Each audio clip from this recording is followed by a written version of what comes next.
सत्र का विषय है माँ के संदर्भ में विमर्श। एक व्यापक भावनात्मक विषय है जो सामाजिक, सांस्कृतिक, मनोवैज्ञानिक और दार्शनिक दृष्टिकोण से देखा जा सकता है। मैं राष्ट्रीय संगठन मंत्री माननीय वृषालीताई जी जोशी आपको इस विषय पर मार्गदर्शन करने हेतु आमंत्रित करती हूँ। सर्वमंगल मांगल्ये शिवे सर्वार्थ साधिके शरण्ये त्र्यंबके गौरी नारायणी नमोस्तुते। सर्वमंगल मांगल्ये शिवे सर्वार्थ साधिके शरण्ये शुभदे माते जन्मभूमि नमोस्तुते। भारत माता की जय। विश्व मांगल्य सभा की इस राष्ट्रीय चिंतन बैठक में परम पवित्र व्यासपीठ पर उपस्थित राष्ट्रीय स्वयंसेवक संघ के परम पूज्य सरसंघ चालक श्रीमान मोहन जी भागवत, विश्व मांगल्य सभा के सभाचार्य परम पूजनीय श्री जितेंद्रनाथ जी महाराज, विश्व मांगल्य सभा की सभाचार्य अखंड सौभाग्यवती रेणुका माईबाई, विश्व मांगल्य सभा की सम्माननीय राष्ट्रीय अध्यक्षा सौभाग्यवती रेखा देवी खंडेलवाल, विश्व मांगल्य सभा के राष्ट्रीय मार्गदर्शक श्री प्रशांत जी हरतालकर और सभागार में उपस्थित सभी माता भगिनी सज्जन। आज अभी जो विषय मुझे दिया है, ये विश्व मांगल्य सभा में पहली बार ही हम चर्चा करने वाले हैं, क्योंकि इस 15 वर्ष में हमने इस विषय की दिशा की ओर कार्य करने शुरू किया है, लेकिन कभी कभी हम जो काम कर रहे हैं वो काम करते करते हम किन बिंदुओं पर काम कर रहे हैं, किस उद्देश्य से काम कर रहे हैं, किस दिशा में काम कर रहे हैं और किस दृष्टि में काम कर रहे हैं, यह संगठन में जब एक पड़ाव पूर्ण होता है तब हमें अपने स्वयं का जो पूर्ण बोध होता है। और इसीलिए हम इस 15 वर्ष के बाद अपने कार्य का चिंतन और भविष्य की दिशा निश्चित करने के लिए हम गत 3 दिन से यहाँ पर चर्चा कर रहे हैं।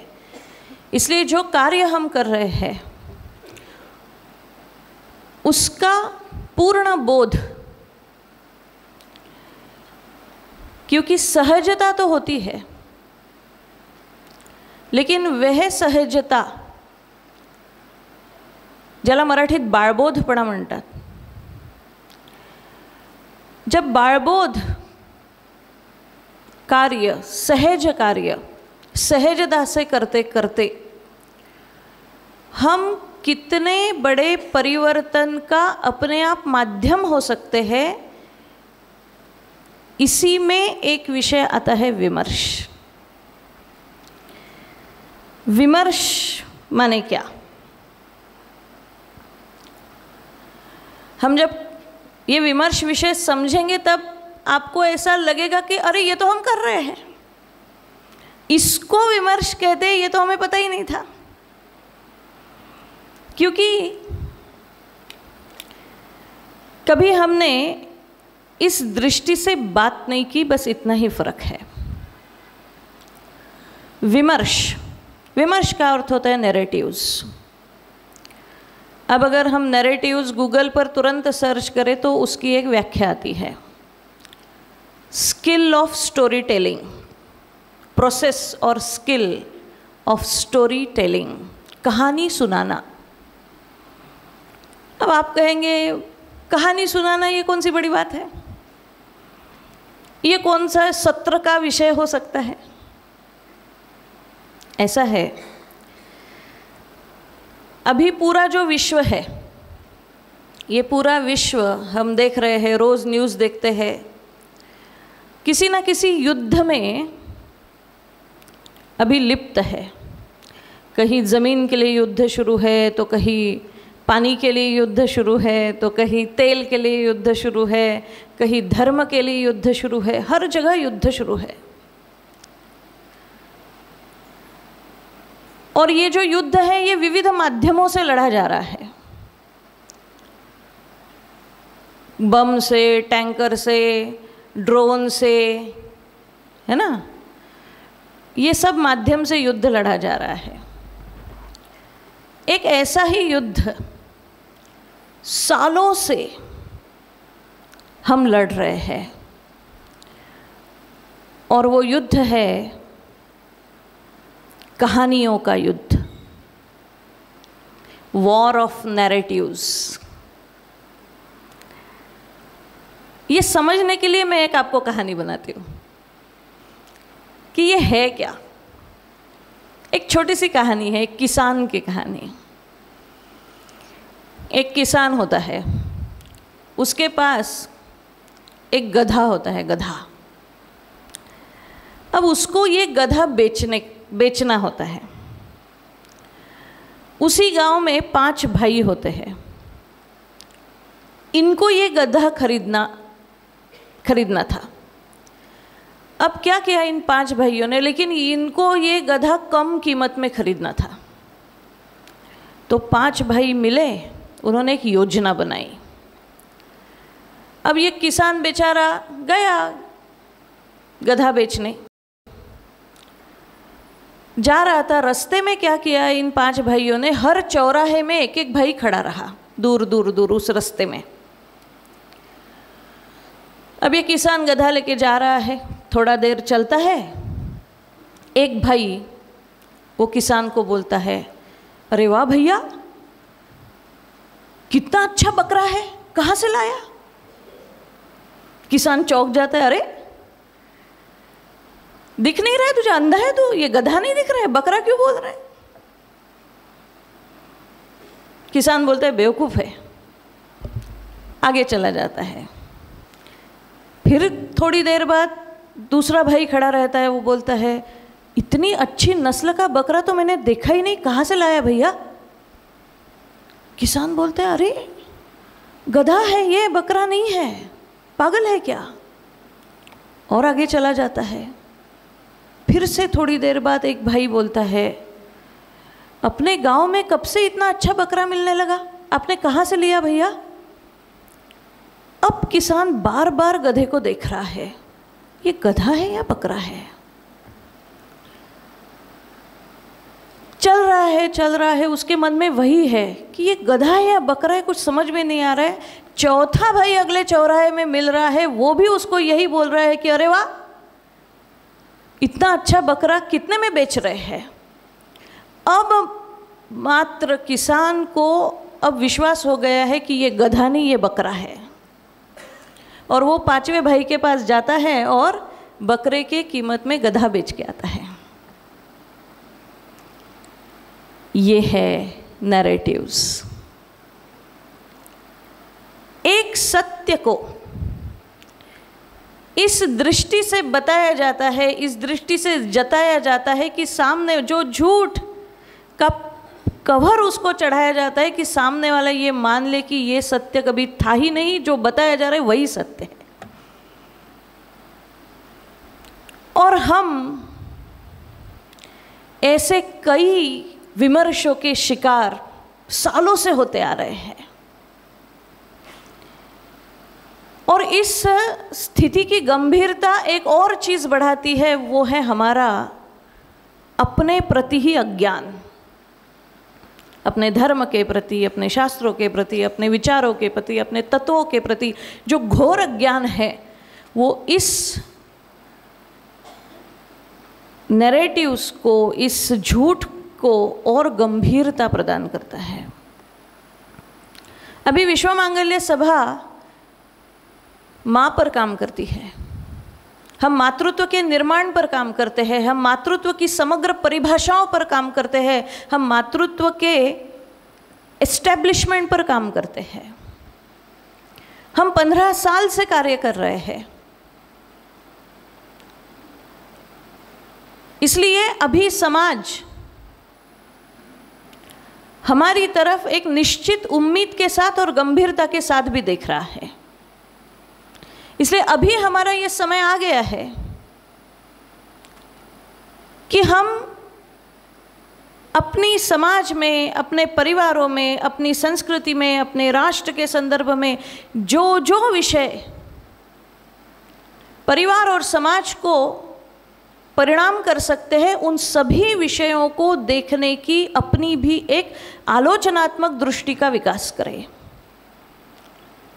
हम भी विश्व मांगल्य सभा का अपना एक क्रिटिकल पर्सपेक्टिव जिसे कहते हैं, एनालिटिकल पर्सपेक्टिव जिसे कहते हैं, उसका विकास करें। हम उस हर विमर्श का खंडन करने में पात्र बने जो हमारे ही देश की तत्वनिष्ठा पर, हमारे ही देश की चिंतन पर आघात कर रहे हैं। उदाहरण के स्वरूप में बताती हूँ।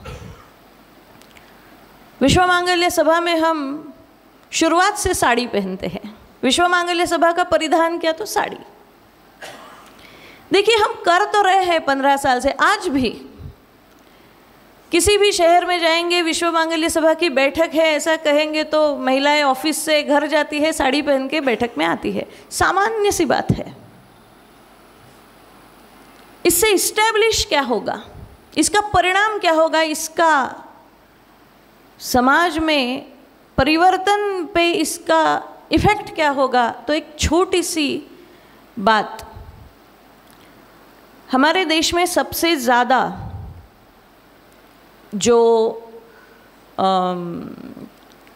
क्या कहते हैं, आक्रमण जिनका सबसे अधिक काल रहा वो थे पोर्तुगीज़। सबसे अधिक काल उन्होंने भारत का विशिष्ट भाग गुलामी में रखा। जब पोर्तुगीज़ इस देश में आए तब उन्होंने सबसे पहला बैन, सबसे पहली बंदी अगर किसी चीज़ पे लाई थी वो थी साड़ी पहनने पर। सबसे पहला बैन उन्होंने भारत में साड़ी पर लाया। साड़ी की निर्मित बंद कर दी। दिन भर महिलाओं का साड़ी पहनने पर उन्होंने टैक्स लगाया, उस पर बैन लाया। परिणाम क्या हुआ? कहीं पर भी आप जाइए, कोई भी राष्ट्र, कोई भी विचारधारा, चाहे क्रिश्चियन हो, इस्लामिक विचारधारा फॉर एग्जाम्पल, एकदम वो तो स्वच्छ है, दिखता है उदाहरण के साथ। जो भी राष्ट्र इस्लामिक विचारधारा के आधिपत्य में आता है तो सबसे पहला बैन अगर किसी पे आता है तो वो परिधान पे आता है। वो अपना परिधान थोपते हैं। वो टोपी पहनना कंपल्शन कर देते हैं, वो बुर्खा पहनने का कंपल्शन कर देते हैं, वो उनके सारे जो इस्लामिक परिधान है वो थोपते हैं और जो पारंपरिक परिधान है उसको बंद कर देते हैं। क्यों? पोर्तुगीजों ने भी साड़ी पर ही पहला बैन क्यों लाया? क्यों? क्योंकि जिस समाज में परिधान बदल जाता है उस समाज में वह विचारधारा परकोलेट करने में बहुत आसानी जाती है। क्योंकि पहला संस्कृति दर्शक अगर कोई चीज़ है, वो कैसी सोच रखता है, वो किस भगवान को मानता है, वो किस पूजा पद्धति को मानता है, वो तो उस व्यक्ति से मिलने के बाद, उसके साथ कुछ समय व्यतीत करने के बाद पता चलता है। पर देखते बराबर ये किस संस्कृति को मानता है ये उसके परिधान से समझ में आता है। इसलिए परिधान ये सबसे बेसिक संस्कृति दर्शक बात है। और जब परिधान बदलता है तब संस्कृति भी अपने आप, जो मूल संस्कृति है वह नष्टप्राय भी जल्दी होती है, नई संस्कृति का आघात भी जल्दी होता है। इसलिए उन्होंने बराबर षड्यंत्र के साथ परिधान बदले। और हम कैजुअल्स, फॉर्मल्स, इसके चक्कर में इतने पढ़े लिखे लोग इस देश में हैं, software engineers, PhDs, doctors, Mumbai, Delhi जैसे भयंकर गर्मी वाले प्रदेशों में भी कोट, टाई, पैंट जीन्स जैसे कपड़े पहनते हैं और पूरी बिल्डिंग में एसी लगाते हैं और फिर पर्यावरण संरक्षण की बात करते हैं। ये विरोधाभास नहीं है? ये कैसा शिक्षण है? ये कैसी सुसंस्कृत बात है? कैसे बदलेंगे? ये केवल हम एक विशिष्ट कैजुअल्स और फॉर्मल्स के क्या कहते हैं विमर्शों के हम शिकार हैं। क्यों धोती कुर्ता सूती कपड़ा पहनना और ऑफिस में जाने से क्या वर्किंग कम होता है? उसकी एफिशिएंसी कम होती है व्यक्ति की। हमारी जो संस्कृति है वो इस वातावरण, यहाँ के सारे जो नैसर्गिक जो सारी बातें हैं उस आधार पर बनी है। हमने विश्व मांगल्य सभा में साड़ी कंपलसरी की। क्यों? हमारी साड़ी का विमर्श क्या है? साड़ी नाम का जो परिधान है ये विमर्श है। जो काम करते हैं, पूजा करते समय, यज्ञ में बैठते समय, कोई भी कार्य, वर्क इज वर्शिप हम मानते हैं, कार्य यही पूजा है, तो तब हम पारंपरिक परिधान पहनते हैं, साड़ी धोती जैसे पारंपरिक परिधान है जो एक अखंड वस्त्र है। यहाँ से जो धागा शुरू होता है वो 5 मीटर तक अखंड रहता है। धोती में यहाँ से जो धागा चलता है वो 2.5 मीटर तक अखंड रहता है। जो कार्य कर रहे हैं, जो पूजा कर रहे हैं, जो यज्ञ कर रहे हैं, जिस भाव से कर रहे हैं वो अखंड वहाँ तक पहुँचे जिसको पूजा जा रहा है, और वहाँ से जो आशीर्वाद मिल रहा है वो सीधा अखंड मेरे पास आए, मेरे तक पहुँचे। इसलिए छिन्न विछिन्न किया हुआ वस्त्र नहीं पहनने का प्रघात संस्कृति में बताया है। इसलिए अखंड वस्त्र पहनते हैं। हम हिंदू संस्कृति की बात करते हैं। जब हम साड़ी पहनते हैं तब कुछ महिलाएं कहती है ये कंफर्टेबल नहीं है, इसमें आप दौड़ भाग नहीं कर सकते हैं। अरे यही साड़ी पहन के कई वीरांगनाओं ने तो युद्ध लड़ा है। कौन कहता है ये कंफर्टेबल नहीं है? कंफर्ट की तो कितनी भी परिसीमा हो सकती है। तो कंफर्ट, फॉर्मल्स कंफर्ट, कैजुअल्स में अब हम कितने फंसेंगे? कहाँ तक सब छोड़ेंगे? महिलाएं कहती है आप क्या बात करते हैं, साड़ी में तो पेट दिखता है। हमारी भगवत गीता कहती है अहम वैश्वानरो भूत्वा प्राणिनां देहमाश्रितः प्राणापान समायुक्त पचाम्यन्नं चतुर्विधम उदरभरणो है जाणीजे यज्ञ कर्म। हमारे किसी भी देवताओं के चित्र, फोटो या मूर्तियाँ देखिए, महिलाओं के भी, देवी के भी रहे तो भी उदर का जो भाग है वो खुला है। आसे तो हिमाचल, भारत के जितने भी परिधान महिलाओं के भी देखे तो भी ऐसे है जिसमें उदर खुला है। क्यों? वो अंग प्रदर्शन का भाग नहीं है। जो श्लोक मैंने कहा कि मैं वैश्वानर नाम का अग्नि उदर के स्थान पे जो यज्ञ कुंड है उसमें वास करता हूँ, जो भी समिधा उस यज्ञ कुंड में आती है उससे जो ऊर्जा प्राप्त होती है उससे ही हम सारे कार्यकलाप करते हैं, और यज्ञ कुंड कभी भी ढका हुआ नहीं रहता। इसलिए भारत के परिधानों की भी रचना ऐसी है कि उदर खुला है और नाभि स्थान से वो ऊर्जा परावर्तित होती है। यह शास्त्र है।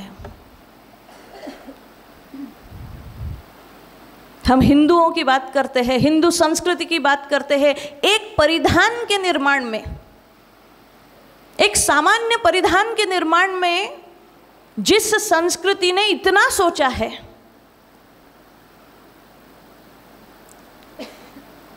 नर्मदा के ऊपर जितने प्रदेशों में जाए उल्टा पल्लो लेते हैं, नर्मदा के नीचे जितने प्रदेशों में जाए सीधा पल्लो लेते। क्यों?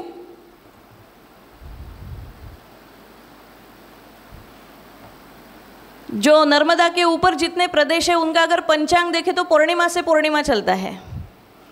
अभी हमारा सावन शुरू हुआ, उनका अभी खत्म हुआ, 15 दिन की गैप है। उनका पूर्णिमा से पूर्णिमा पंचांग है, हमारा प्रतिपदा से प्रतिपदा पंचांग है। दरवाज़ा खोलते बराबर यह घर चंद्रवंशियों का है या सूर्यवंशियों का है, ये वंश चलाने वाली महिला को देखकर पता चली। इसलिए चंद्रवंशीय महिला उत्तर प्रदेश, उत्तर के दिशा की महिला उल्टा पल्लो लेती है और सूर्यवंशीय महिलाएं सीधा पल्लो लेती है। ये हमारे विमर्श है, ये हमारे नैरेटिव्स है। एक परिधान को बनाते वक्त अगर जो संस्कृति इतना सोचती है और उस परिधान को त्यागते समय हमने क्या सोचा है? केवल अज्ञान, घोर अज्ञान, आत्मग्लानि, अभी भी जिसे मेंटल पैरालिज्म कहते हैं, कॉलोनियल माइंडसेट जिसे कहते हैं, इसके हम शिकार हैं, इसलिए ये सब हो रहा है। आज हम परिधान की बात नहीं करेंगे, स्त्री पुरुष समानता की बात। गुरुजी ने पहले ही अपने धर्मशास्त्र में तथ्य, श्लोक, नंबर्स के साथ बता दिया है कि स्त्री पुरुष के बारे में भारत क्या सोचता है। पुरी माने गांव, उसमें शयन करने वाला परमात्मा माने पुरुष, ईश, पुरी अधिक ईश पुरुष। हर स्त्री में भी पुरुष है और हर पुरुष में स्त्री है। जिस ईश्वरीय तत्व को साकार करने के लिए प्रकृति का आधार लिया जाता है और वह प्रकृति 3 गणों का आधार लेती है, इसलिए प्रकृति ये स्त्री कारक है और पुरुष ये बीज कारक है। भगवत गीता में कहते हैं तासामहम ब्रह्म योनिर अहम बीज प्रदप पिता। मैं ही बीज हूँ, मैं ही प्रकृति हूँ, मेरी ही योनि से यह भूत मात्र निर्माण हो रहे, यो यो यान तनु भक्त। तो पुरुष और स्त्री का भेद कहाँ है? एक अभेद दृष्टि रखने वाला हमारा देश, हमारा समाज, हमारा तत्वज्ञान आज इस होड़ में पूरा समाज लगा है। जो स्त्री है वो मैं पुरुष कैसे बनूं इसके लिए प्रयासरत है, और जो पुरुष है वो स्त्री बनने के लिए प्रयासरत है। 72 जेंडर्स खड़े कर दिए। आज गूगल में देखिए, पहले 3 जेंडर पता थे, स्त्री, पुरुष, तृतीय पंथी, आज 72 जेंडर्स है। आज हमारे चीफ जस्टिस ऑफ इंडिया भी कहते हैं sex is natural, gender is optional. कहाँ जा रहे हैं? गलत कहाँ हो रहा है? मैं 15 साल से भगवान की दया से पढ़ाई भी मेरी मेडिकल की होने की वजह से कुछ बातें ऐसे लगता है कि शायद ये हो सकता है। ये जो स्त्री पुरुष का द्वंद्व है, ये द्वंद्व है। कोई भी बच्चा डिप्रेशन जब हम बात करते हैं, तब डिप्रेशन की जब दवाई लिखते हैं ना, तब उसको क्या कॉन्फ्लिक्ट है, उसके मन में क्या द्वंद्व है, इसका पहले डॉक्टर जानते हैं कि भाई इसके मन में क्या द्वंद्व है, फिर उस अनुसार उसको दवाई देते हैं। आज पूरे समाज में एक बहुत बड़ा द्वंद्व, मुझे ऐसे लगता है, ये मेरा व्यक्तिगत विचार है, पर मुझे ऐसे लगता है कि पूरा समाज कुछ द्वंद्वों में है, कुछ कॉन्फ्लिक्ट्स में है। ये जो स्त्री पुरुष समानता का जो नैरेटिव समाज पर आघात किए हैं, उस नैरेटिव्स का परिणाम ये है कि हमारे घर की छोटी सी 3 साल की बेटी जो होती है, उसको उसके माँ बाप बोलते हैं ये मेरी बेटी नहीं, मेरा बेटा है। और वो 3 साल की छोटी सी बच्ची उसको ये नहीं समझता कि मेरे माँ बाप का ये कहना है कि मुझे मेरे एक लड़के जैसे, एक बेटे जैसे मेरे परिवार का आधार बनना है, उतनी उसकी समझ नहीं है। वो 3 साल की छोटी सी बच्ची ये विचार करती है कि मेरी माँ ने मुझे बेटा कहा है तो I am a boy. So she starts wearing clothes like a boy, she starts having her body language like a boy, she don't like to drive scooty वगैरह, फिर वो उसको पल्सर, बाइक, ये सब अच्छा लगने लगता है। अब ये जो स्थिति है, ये एक द्वंद्व का निर्माण करती है मन में। वो द्वंद्व ये है, इसे कहते हैं इनसाइट कॉन्फ्लिक्ट। ये मैंने ही दिया हुआ नाम है, आत्म प्रतिमा का द्वंद्व। आत्म प्रतिमा का द्वंद्व क्या है? वो निसर्गतः स्त्री है, but adopted nature is of a man. उसका एक अडॉप्टेड नेचर जो है वो एक पुरुष का है। उसकी आधी शक्ति जो है वो इस द्वंद्व में जा रही है कि स्त्री पुरुष, स्त्री से पुरुष का एडॉप्शन। अहिल्याबाई होळकर है, रानी लक्ष्मीबाई है,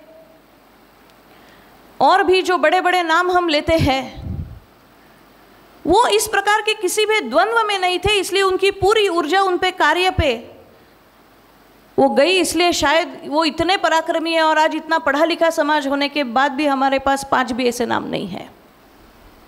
कई द्वंद्व है।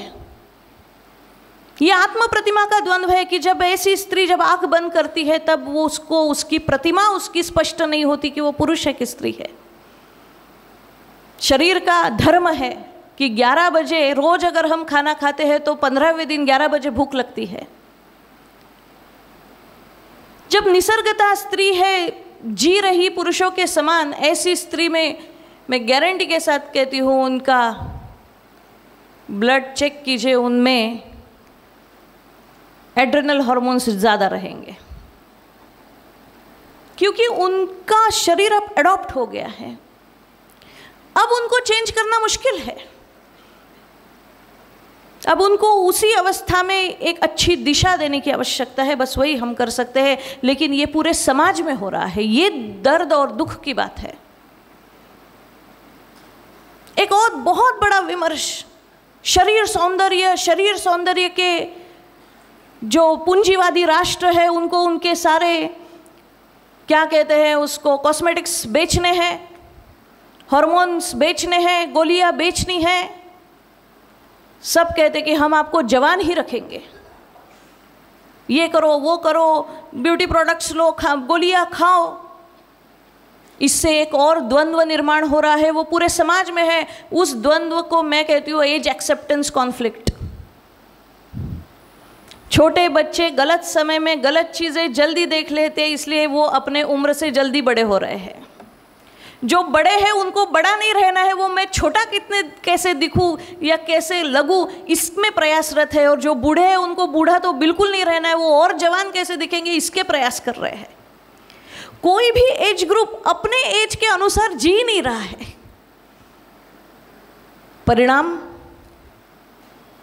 वही है, 11 बजे रोज खाना खाए तो 15 दिन बाद अगर 11 बजे भूख लगती है, अगर शरीर उस अवस्था में खुद को अडॉप्ट कर लेता है, तो ये जो सारे है एक एज में, जी एक एज में रहे हैं, ऐसे लोग, उनका IQ इंटेलिजेंट कोशेंट, उनका ACQ सोशल इमोशनल कोशेंट और इमोशनल कोशेंट, वो भी इस एज का जो बढ़ा है, बढ़ी हुई एज है, उसका नहीं रहता है। वो जी किस एज में रहे हैं उसी का होता है। इसलिए कभी कभी ऐसे 52 वर्ष के, 55 वर्ष की कोई महिला है, कोई पुरुष है, कभी कभी उनकी बातें सुन के ऐसे लगता है ये कितना इमेच्योर बात कर रहे हैं। उनका दोष नहीं है, उन्होंने अपनी एज को एक्सेप्ट नहीं किया है, स्वीकार नहीं किया है।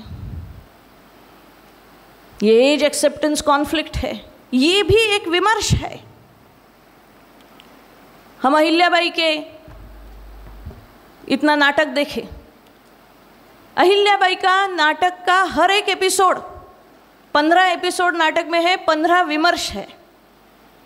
हर एपिसोड नैरेटिव्स के आधार पर बनाया गया है। उसमें एक नैरेटिव की बात हमने कही थी कि जब वो छोटी सी अहिल्या बोलती है कि मैं तलवार कैसे सीखूं, तलवार सीखते सीखते मेरी चूड़ियाँ टूट जाएगी,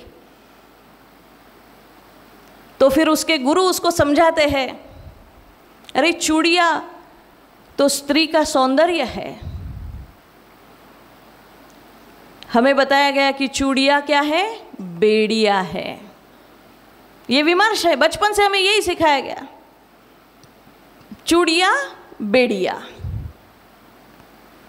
वो गुरु उसको कहते हैं कि कलाई में जो चूड़ियाँ है वो उसकी बेड़िया नहीं है, स्त्री की कलाई की चूड़ियाँ स्त्री की ताकत उसकी कलाई में है, ये उसे हमेशा याद रहे, वो कभी भूल ना जाए, इसलिए उसके हाथों में लगाया गया ध्वनि यंत्र है।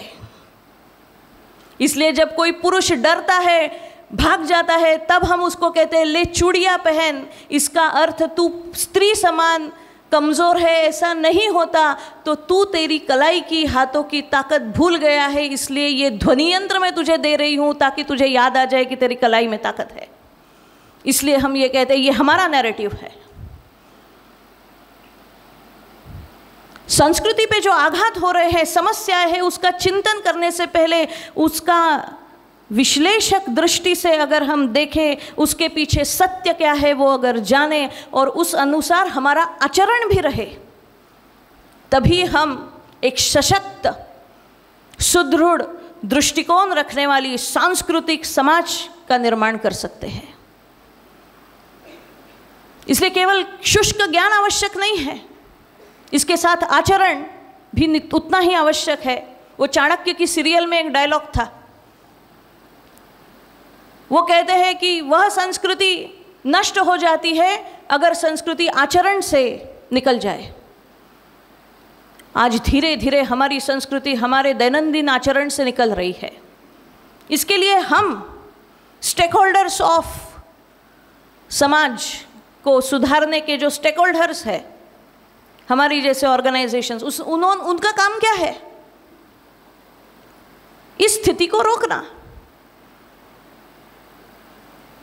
दूसरा एक बहुत बड़ा जो विचार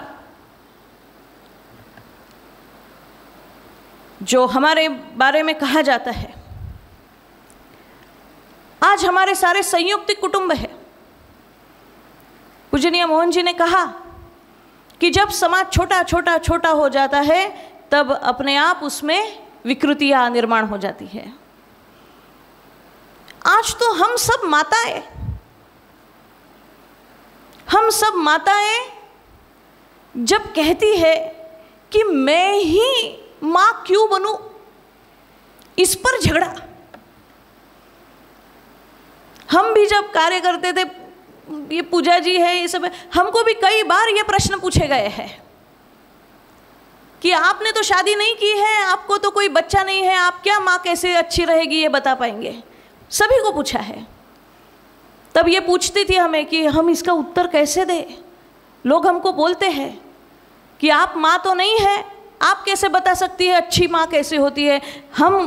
हमने उनको एक उत्तर देना सिखाया है। आज भी बड़े आत्मविश्वास के साथ हम ये उत्तर देते हैं कि माँ बनने के लिए संतान को जन्म देना ही आवश्यक नहीं है, हर महिला माँ है, हर बच्ची माँ है।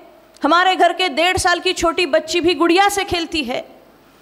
बेटे 1.5 साल के बेटे को कितनी बार भी गुड़िया दे दो, वो बाद में डाल देता है, अपना गाड़ी घोड़ा लेता है, वही खेलता है। लेकिन जो छोटी बच्ची होती है वो निसर्गतः माँ है, इसलिए बायोलॉजिकल मदर होना कोई ज़रूरत नहीं है। हम माँ है क्योंकि मातृत्व ये तत्व है, और कोई भी तत्व न चलिंगो न च वयः। अगर हमारी संस्कृति का हम घोष करते हैं न चलिंगो न च वयः, तो कोई भी तत्व को, कोई भी भाव को हम लिंग से या वय से नहीं जोड़ते। वैसे माँ भी एक तत्व है, वो पुरुष में भी है। पुरुष भी, कोई भी व्यक्ति जब किसी के कल्याण की बात करता है, किसी के संवर्धन की बात करता है, नए निर्मिति की बात करता है, तब वो माँ ही है। क्योंकि मातृत्व यह परिपूर्ण मूल्य है, एब्सोल्यूट वैल्यू है। कल ग्रुप डिस्कशन में कहा,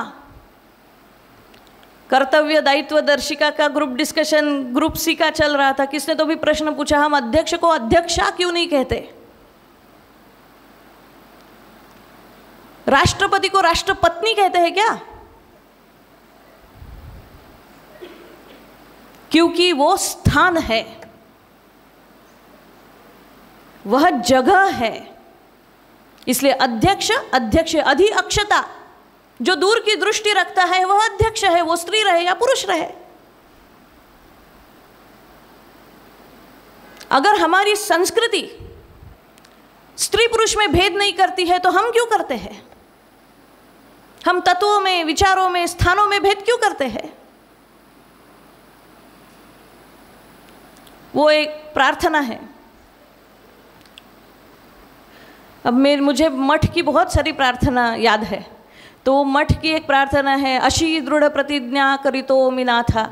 अब क्या होता था, जब महिला पुरुष एकत्रित ये प्रार्थना कहते थे तब महिलाएं जो बोलती थी तो वो बोलती थी अशी दृढ़ प्रतिज्ञा करिते मिनाथा, और पुरुष जब बोलते थे तो करितो मिना, तो वो अलग अलग स्वर आता था। अशी दृढ़ प्रतिज्ञा करितो मिनाथा, क्योंकि मैं कोई स्त्री या पुरुष नहीं हूं, मैं एक जीव हूं, मैं एक मनुष्य मात्र हूं।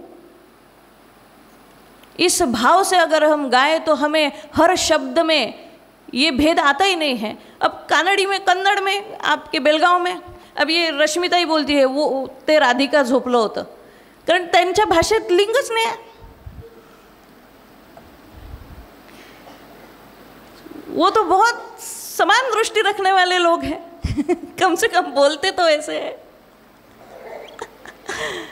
मजाक की बात अलग है, पर इस प्रकार के विमर्श जब तक हम स्थापित नहीं करेंगे, अच्छा स्त्री पुरुष समानता तो बहुत दूर की बात है, स्त्री पुरुषों का दर्जा समान होगा इसका तो पूरे वर्ल्ड में झगड़ा चल रहा है।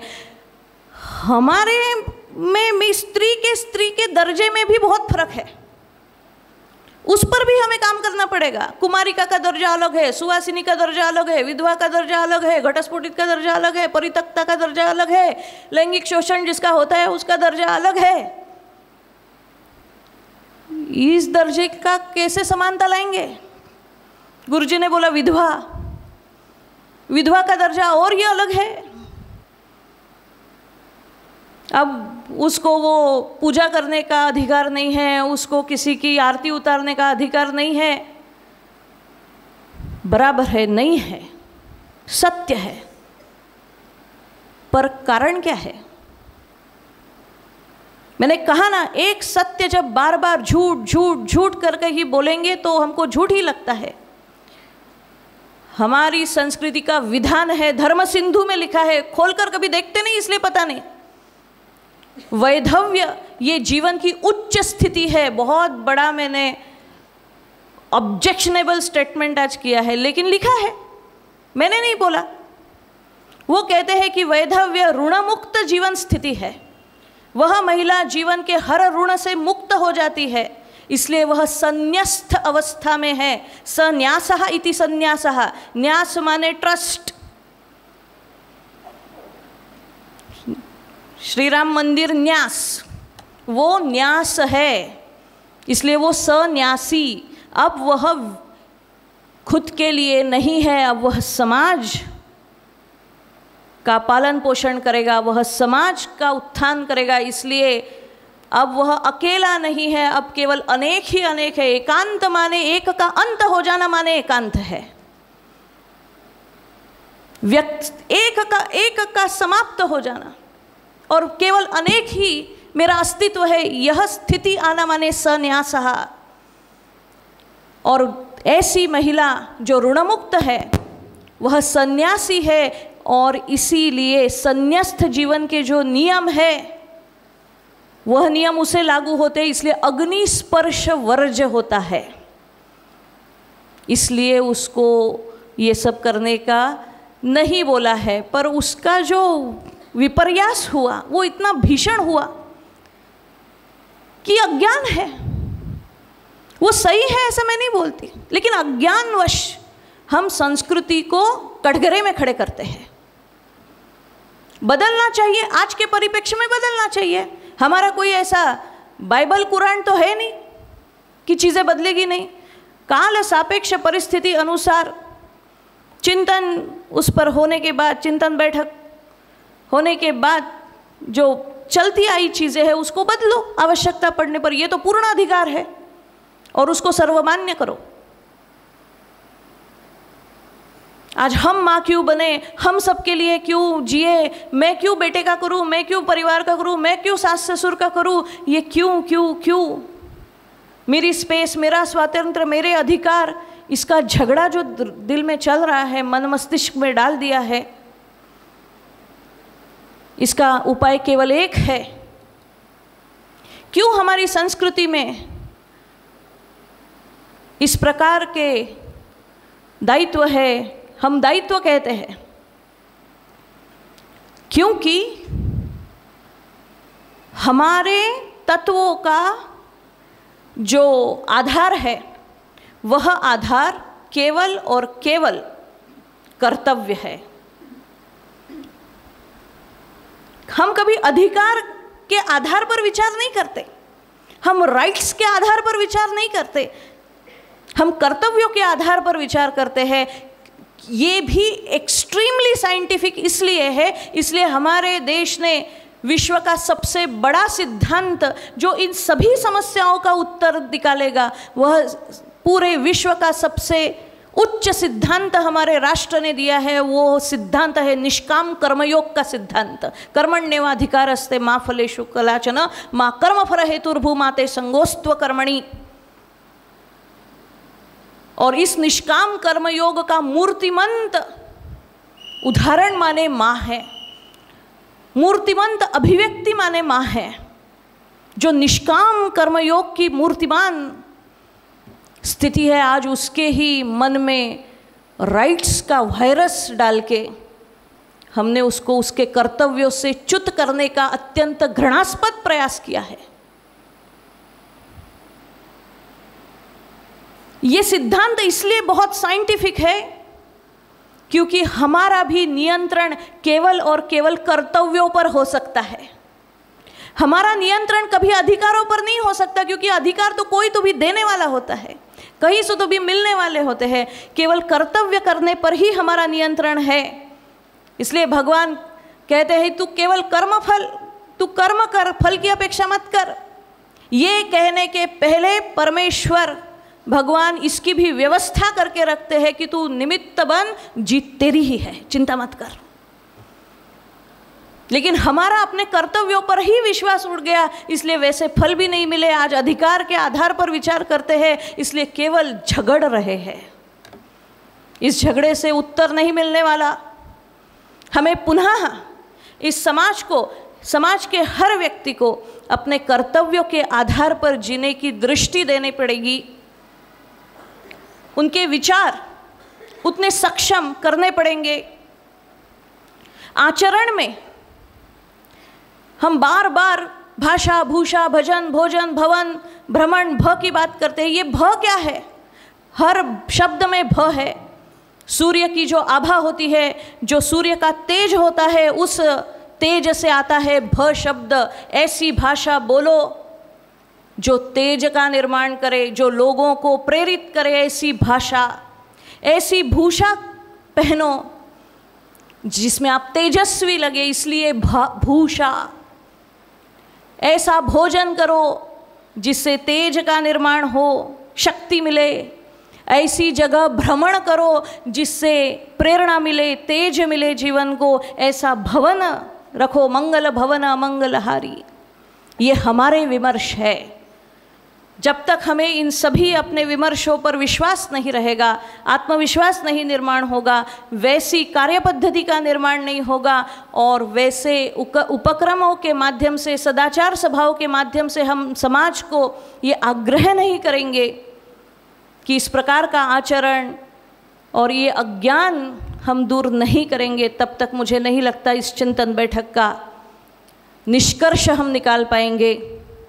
इसलिए इसके बाद हमारी जिम्मेदारी बढ़ गई है।